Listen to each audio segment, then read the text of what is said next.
And that's how I look at it. What makes him get more respect than me? You my next door neighbor, you know, I tell him, you got yours from your family. I got mine from the ground up, from hard work and dedication. Floyd Mayweather is one of the greatest ever. He's a brilliant defensive fighter. His speed, his boxing savvy. He's just a savant. He's just something special. No question about it.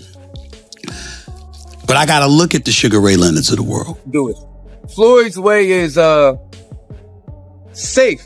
Not in a punk, but it's like the safe way, like nothing ain't gonna go wrong. But that's how he fight. That's his characteristic. Floyd Mayweather fired back after Stephen A. Smith questioned his legacy and claimed that Terence Crawford could beat him. Stephen A. argued that Mayweather isn't truly the greatest fighter of all time, despite Floyd's own claims, insisting that Sugar Ray Leonard was on another level. He went further, saying Floyd's biggest wins came at lightweight, and that he never truly dominated in the higher weight classes. Smith even downplayed the victory over Canelo, calling it less impressive than people make it out to be. Those comments set Mayweather off, and he made it clear he won't let that kind of criticism go unanswered. It's not just about your skill set. It's who you do it against. Your level of competition. Is it possible that he's so far beyond his level of competition that he made it look easy? Well, I think he did as a lightweight. When he went up to the welterweight division, not so much. You know what I'm saying? Now, if taking out Canelo the way he took out. Well, he just gave him a boxing lesson, but Canelo was 22 years old. See, I remember That's an excuse, though. I don't like this, like he's 22, he's too young. I will tell you this. Well, you know, you do have to take that into consideration. The guy had 100 fights. Well, let me explain. You have to take that into consideration when boxing is the issue. Now, if he got knocked on his ass, that's different. But when he simply got schooled, when you swinging a punch and Floyd is tapping you on your shoulder saying, I'm behind you, that's a problem. You understand what I'm saying? That's just a skill, like, you know, we could credit Floyd with that. Of course, I am crediting. I'm saying he's a brilliant boxer. You know, Floyd knew how to move before you even threw the damn punch. You see what I'm saying? You got to be a veteran to know how to overcome that. You can't put a novice into the ring with Floyd Money Mayweather. You understand? He's going to school you. What I'm saying to you is that if you want to make an argument on Floyd Money Mayweather's half, which I'm not summarily dismissing, I would tell you it's this. Floyd Money Mayweather was undefeated for the last half of his career with one hand. He constantly broke his hand. He constantly broke his hand. Daoud Bey delivered a detailed breakdown when comparing Floyd Mayweather and Terence Crawford after Crawford's dominant performance against Canelo Alvarez. While he admitted that, as a fan, he slightly favors Crawford in a fantasy matchup, Bey emphasized the importance of balance in the discussion. Crawford's victory over Canelo was a phenomenal accomplishment, and many were quick to argue it surpassed anything Mayweather had ever done. But Bey reminded everyone that Floyd also beat Canelo convincingly, only at a time when Canelo was still developing as a fighter. He pointed out that discrediting Mayweather's greatness in order to elevate Crawford isn't fair, because both men contributed something unique to boxing history. In Bey's view, the reality sits somewhere in the middle. Crawford deserves all the praise for the way he dismantled Canelo, but Floyd's own performance against him was equally iconic and should never be forgotten. That Bud goes about it a little bit better than Floyd in this sense. Floyd will, like, when Floyd fought Canelo, he was standing right there. He wasn't running and all of that. He wasn't doing all of the stuff that they say, oh, a runner, Mayweather's a runner. He wasn't doing that versus Canelo. He was right there. And I can't even really remember Canelo catching him like that, like with nothing. With Bud, I could remember Canelo catching Bud a couple times, but Bud, like, gave him the, all right, put your foot out. What's up? Boxing turn, boxing turn, boxing turn. Like, and was like really standing there and like giving it to him with another type of energy. It was, the energy is more so like, all right, what's up? Like, you can't beat me. Floyd energy be like, bop, bop, I'm better than you. You see what I'm saying? They don't really be respecting that all the time. They'll acknowledge it like, yo, I ain't gonna lie, he hard to catch. But they be like, nah, you didn't beat me up. Bud go about his fights in a way where as though the Mexican fan base gotta be like, I ain't gonna lie, Canelo, he hollered at you. Like, he came at you too. He didn't just be better than you. He was better, and then he was like, all right, I'm gonna come at you. And I think they really respect that. Shit, I respect it. I don't think it's not, I think the less you get hit, the better. I'm always gonna take it that way. So, you know what I'm saying? as a boxing fan, the kind of boxing fan that I am, I would have linked towards Floyd's performance, but Bud's performance was like, if I'm a casual fan, I'd rather watch the way Bud do it. Trainer Boozy Ennis spoke with real passion about Terence Crawford's place in boxing. Addressing the critics who downplay Crawford's resume, he made it clear that Crawford has repeatedly proven himself as one of the greatest of this era. Ennis highlighted Crawford's willingness to take on challenges no matter who stood across the ring, stressing that he has never shied away from dangerous opponents. In his view, Crawford thrives when the risks are highest, and that's what sets him apart from so many of his peers. By consistently testing himself against top-level competition, Crawford has secured his spot among the sport's elite. Ennis urged fans and analysts to stop diminishing Crawford's accomplishments and instead recognize that very few fighters in history have managed to be as versatile, fearless, and successful as he has. I think he could have got the stoppage. He'll tell you that if he had to sit down a little bit more. But I tell you, Terence can fight and he can box. And he can fight. He'll fight this side. He take chances, man. You know what I mean? And that's how you be great, man. And he one of the greatest out there now. I think he's great. I think he's the best out there right now in that division. You know what I mean? What's left? For Terence? Yeah. If I was Terence, I would retire. That's what I would do. He did everything, man. He done everything, man. You know what I mean? Look how many titles he done won. All that stuff, you know what I mean? I think I'll go off one in the sunset, man. You know what I mean? You don't need no more money. You know what I mean? Crawford's longtime trainer, Brian Bomac McIntyre, believes his fighter still has a few major moments ahead of him. According to Bomac, Crawford could step into the ring for 2 or 3 more fights before even thinking about retirement. He spoke on the possibility of Crawford moving up to 160 pounds, a move that wouldn't just be about collecting titles, but about adding another layer to a legacy that's already Hall of Fame worthy. Bomac made it clear that Crawford has already secured his place in history, with groundbreaking wins and undisputed crowns in multiple divisions. Still, the thought of chasing more championships in higher weight classes excites both the team and the fans. He emphasized that Crawford isn't fighting for validation anymore. He's fighting to solidify his status among the all-time greats, taking on challenges only true legends dare to attempt. For the second time. They can't take it away from him neither. Does this one mean more to you than the other ones? Yeah, it does. Yeah. It gives us the opportunity as a team to go into the Hall of Fame. Instead of a fighter going in there, instead of a coach going in there, it gives us a better chance of going there as a team. Well, congrats on that. I know that means a lot to you and the team. Definitely that. You know, I asked Bud this after the fight 2 weeks ago. Would he consider this his signature win? He said, yeah, one of them. Do you think that was his signature win of his career? Well, the last fight? Yeah, the Canelo one. Oh, hell yeah. Yeah. Because he was the underdog. Everybody thought that, you know, he was going to get beat.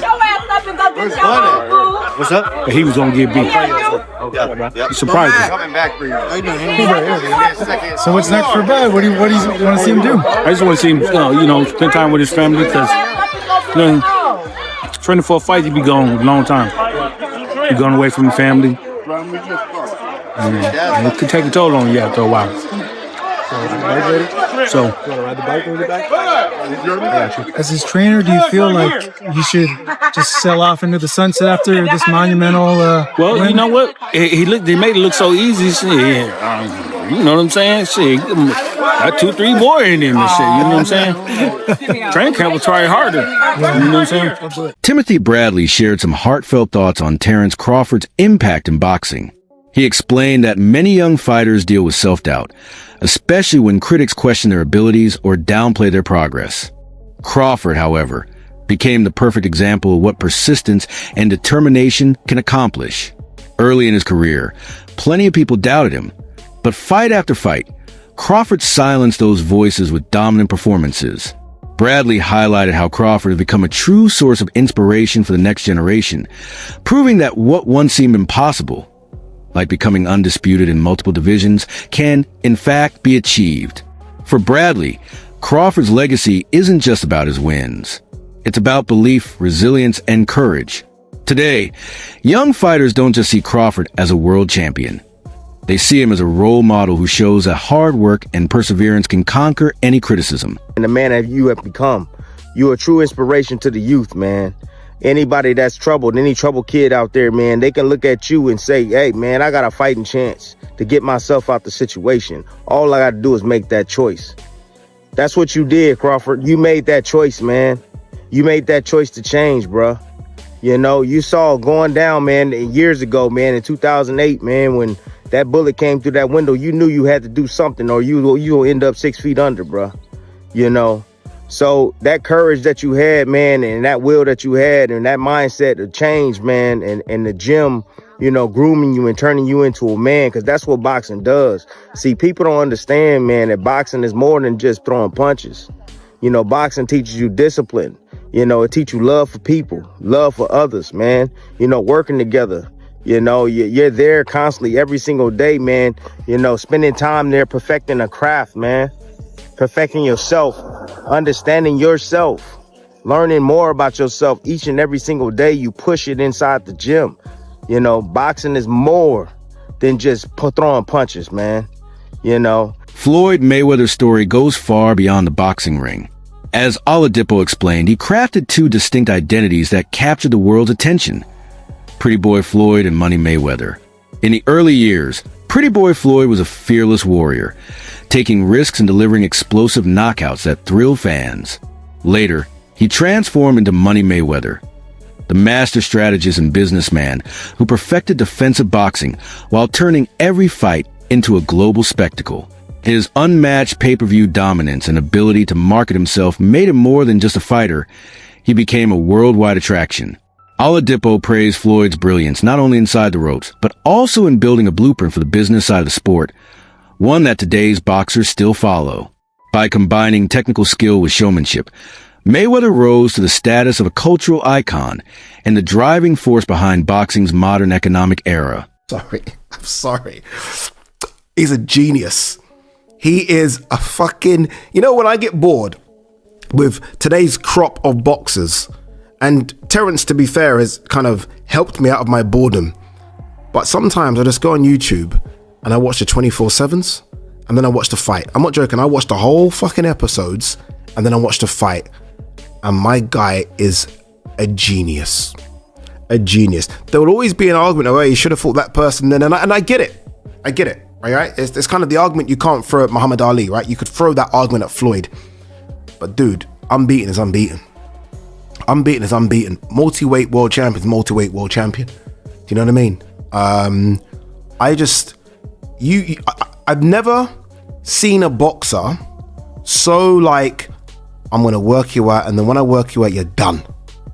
Shall I repeat that? I'm going to work you out, and when I work you out, you're done. And Floyd had this thing where first 2 rounds, you think, oh shit, man, this guy's in this fight, and then he works you out. And then he works you out. Floyd, Pretty Boy Floyd was better than Money, but Money Floyd had obviously the fights, right? Even after Crawford's incredible win over Canelo, the boxing world is split on what comes next. Some voices inside his own camp believe now might be the perfect time to walk away and protect his legacy at its peak. Supporters argue that he's already done enough to be remembered among the all-time greats and has nothing left to prove. On the other hand, critics aren't fully satisfied. They continue to downplay his achievements, suggesting he should step aside before risking his reputation. This has sparked a real debate because many fans feel Crawford still has plenty of fight left in him. His recent performances show no signs of slowing down, and the demand to see him in more blockbuster matchups remains strong. Whether Crawford decides to retire or keep chasing history, his status as one of the sport's greats is already sealed. Nothing can erase what he's accomplished inside the ring. The fact that Terence Crawford did what he did against Canelo Alvarez, Terence Crawford made himself the face of boxing, and he made it look easy. He made the Errol Spence fight look easy. That was supposed to be the toughest test of his career. I thought it was. The whole world thought it was. It was the easiest fight he had at welterweight. I thought, but I've been saying for years that he's going to easily beat Canelo Alvarez, and he did. But many people expected Canelo to knock him out. That wasn't the case. With that said, now people are trying to throw He's 38. Tomorrow, Terence Crawford will be 38 years old. He's a 5-division champion. If he wants to stick around, like Terence Crawford stated, okay, Terence Crawford stated, if I do stick around, I'm not dropping down no further than 160 pounds. If he stays in boxing, I say he have 2 more fights. Fight Janibek, who's the unified champion. Hopefully call Sadamas and Lara fight and unify the belts.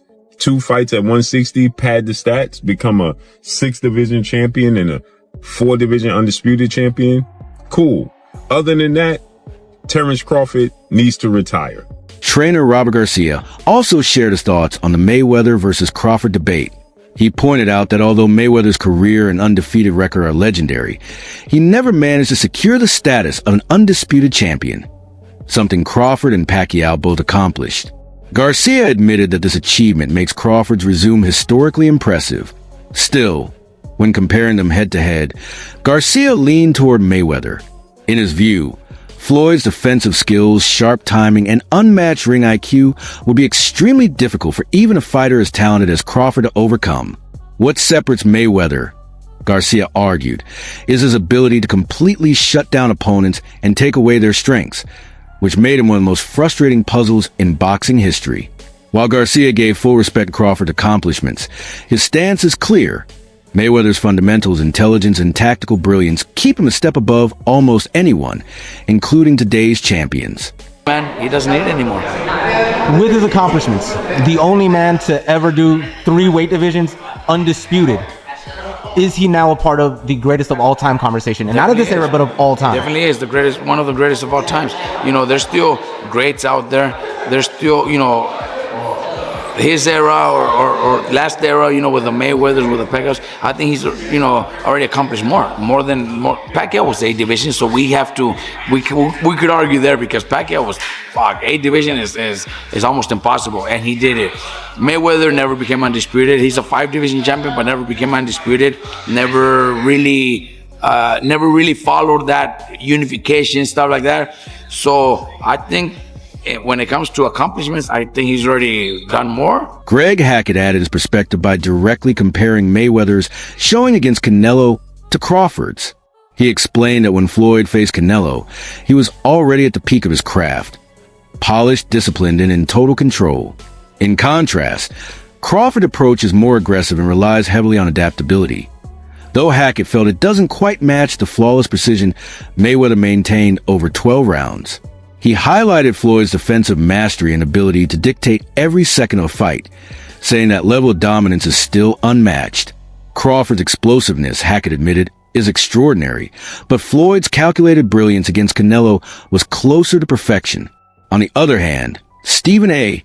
Smith celebrated Crawford's victory over Canelo, calling it one of the most exciting performances fans have seen in years. He emphasized how impressive it was for Crawford, the naturally smaller fighter, to move up in weight and still dominate a stronger opponent in such a one-sided fashion. Smith applauded Crawford for combining world-class skill with entertainment, noting that boxing thrives when fighters can deliver both. To him, Crawford showed that he's not only a champion, but also a showman capable of carrying the sport into the future by creating unforgettable nights in the ring. But the biggest props of the night goes to Terence Crawford, who did not disappoint. He was supposed to be the smaller man. He was supposed to be the weaker man. He was supposed to be the man that was going to spend the entire night on his bicycle, running for his damn life because Saul Canelo Alvarez was coming his way. That is not what happened. What happened instead, ladies and gentlemen, was a masterclass in boxing by Terence Crawford. Now, to me, the fight, some people were saying it was just severely lopsided and stuff like that. I'm not going for that. I'm not feeling that at all. It wasn't like that at all, okay? Veteran boxing writer Dan Rafael offered a broader view on Terence Crawford's career. He argued that at this stage, Crawford has nothing left to prove in terms of legacy. His resume already speaks volumes, becoming undisputed in multiple weight classes, defeating top-tier opponents, and maintaining a consistent record of dominance. According to Rafael, once a fighter reaches such heights, the focus should no longer be about validation, but about preserving what has been achieved. Pushing for unnecessary challenges, he warned, could risk diminishing an already historic career. Instead, Rafael believes Crawford should embrace the recognition he has earned as one of boxing's all-time greats. With his accomplishments secured, Crawford's place in history is guaranteed whether he chooses to keep fighting or walk away today. You'd expect, but he's stood in the pocket, like he's not moving anywhere from him. He's using his head moving, he's not being stupid, but he's not necessarily moving away from Canelo. Like you said, he's walking the, quote unquote, bigger man down and forcing the action rather than going off, reacting to Canelo's attacks. So I think it was such an impressive display. But it sort of begs the question now, when you've a 3-time undisputed champion, I know money's important, financials, we always talk about that. His legacy is intact regardless. We'll start with Terence. What does a Terence Crawford do now? Like, what's the next thing that he does? Because you look around and go, is the only way that he really gets that ultimate chance if he goes up again? And do you say, what do you do? I don't quite. Yeah, I mean, he was asked those questions at the press conference. He made two things clear. One, he's not going back to 154, and I say that because some people suggested about possibly pursuing a fight with Ennis, who has his debut in the weight class coming up. Yeah. That's probably unlikely. He's not going to go back down in weight. And I mean, no disrespect to Ennis, but Ennis is a guy that's known within the diehards of boxing. He's not in any way known beyond the boundaries of the hardcore boxing fan. So I don't know if that makes sense for a lot of different reasons for him. Not to say I wouldn't, as a boxing fan, enjoy watching the fight. So, but I don't think he's going back to 154. He was asked about like a Benavides at 175, and he acknowledged like that guy's really big. I mean, that's maybe a bridge too far. He already went up to 2 weight classes to fight Canelo at 68. So it feels to me like he can either stay at 168 and defend this championship and look to the same types of names that were being thrown around as the types of guys that would have been in the mix for Canelo had he won the fight. And that wraps up today's breakdown. Make sure to stick around for more updates, and we'll catch you in the next one.